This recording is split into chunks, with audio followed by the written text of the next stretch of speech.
Stern, you want to start us? Des, right here.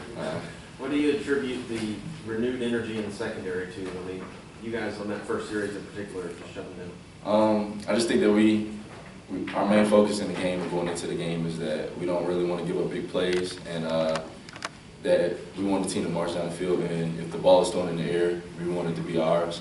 So we didn't come away with a pick that first series, but we set a tone for the defense, and the defense set a tone for ourselves that we're a bend but not break team, so we just wanted to make plays out there. Did you expect MJ to have his breakout game? It wasn't anything that shocked me because he's really aggressive. He came in big and strong, and so the nickel or the dime position that he plays, it suits him well because he's a smart kid on and off the field. So I just knew he was going to make a play. I was expecting him to return it. I didn't think he was going to get caught up like that, but I was just happy he picked it. We got off the field and gave our offense the ball back. To be a bend but don't break defense requires like another level of mental toughness when a team gets, inside the red zone. You guys have been able to show that. Where did that come from, considering the fact it was pretty much non-existent a year ago? Just Coach Chiswick, his teaching, the way he coaches us every day is relentless.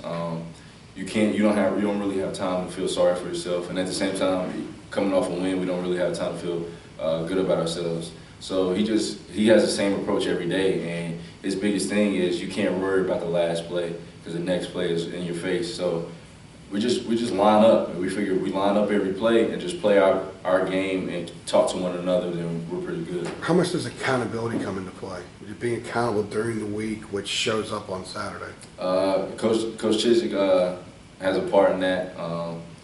He does a little film session where the whole defense is in there, and so if you do something wrong, he's going to point it out, and everybody else sees it. So it builds like a character amongst the team, and so you don't really want to let your teammates down.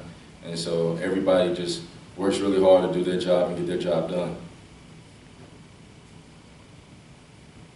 Might be human nature to look at who's coming in and say they're probably going to be overmatched. How do you stay hungry and give them the same respect you would a team that's more your weight class? Well, we feel like we should be undefeated. We know that we let the South Carolina game go, so I think that's going to stay with us the whole season, and we really don't want to lose again. That feeling didn't feel too well after that game. So with Delaware coming in here, we're in front of our fans, and we just want to put on a great show for them, and we just want to come out and get better every week. So I just think that everybody's staying hungry and knowing that you can't overlook your opponent, because as we've seen like the first couple of weeks of college football, that there's some smaller teams coming in and competing with the bigger teams, and 9 times out of 10 that's because they're either overlooking them or not preparing for them the same way. You mentioned Saturday, the South Carolina game, how that's kind of fueling you guys. Mm-hmm. Is it any more so now that you've seen the way they've played since then? Yeah, I mean, we knew going into the game that we had a great amount of confidence that we could beat the team, and I still feel like if we played them again, we could come away with the win. But I just think that we learned a lot from that game. Not to discredit them, they played a great game and they beat us, but we learned a lot from that game, and I think it taught us more. And so I just think that that's going to be like our fueling for the whole season, knowing that the taste of almost having a victory and letting it slip away. And so we know what we have to do is to never let that happen again.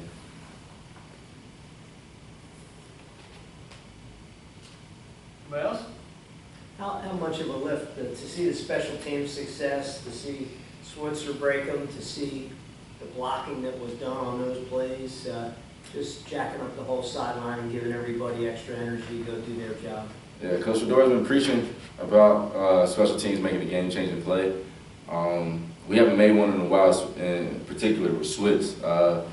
Him scoring 5 in one season and then not scoring one, and next season was kind of hurt our punt return unit, and we knew he was frustrated. But when he started to break the ones early in the day, we felt that he was going to get one, and so we knew every time that if they continued to kick to him, which I wouldn't have done personally, that if we blocked, he was going to return one. And on that last one, I'm probably going to get in trouble for it, but as soon as I blocked my man, and then he ran right past me, and I just saw the lane from the side view, and I just said, he's gone. And I just ran down the field with my hand up, and I was like, that's the one. I think he got the record on that one. It was 6. Yeah. So he's still trying to get the NCAA record, and so if anybody kicks to him, then we all just going out there believing that he's going to get it done. Were you on that return group last year? Yeah, I was on the one. I was on every one except the one he did in Cincinnati, and he basically did that one all by himself. And a lot of the explanation last year, I know that his frustration grew as the season went on when he wasn't getting one, but a lot of it was just, it was the 11 guys out there. It just wasn't working the way it did the year before. At what point did you recognize this year maybe it was going to work differently, that you guys actually, that we're going to free him up so we could pop one?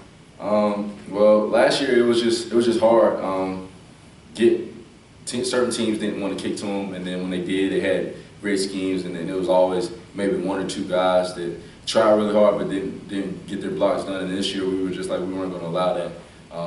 We're going to go out there and make sure he gets in the end zone. And so we just want to give him a chance to get him started. Once he gets started, he's pretty special when he has the ball in his hand. So we just want to see him in the touchdown, in the end zone and having a great time. As Shaq said on Saturday, that your Tuesday practices are most important to set the tone for the week. Are you finding that a good Tuesday equals a good Saturday?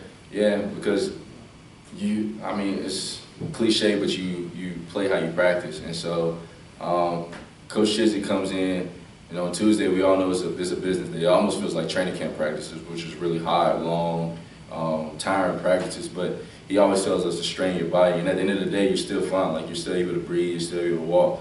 So we just learned that if you practice hard and you get the game plan down pat earlier in the week, it's going to make it easier for you later in the week. And that way on Saturdays, the game is just another day. It's not as hard as practice was. All right, thanks, guys. Thanks, guys. For sure.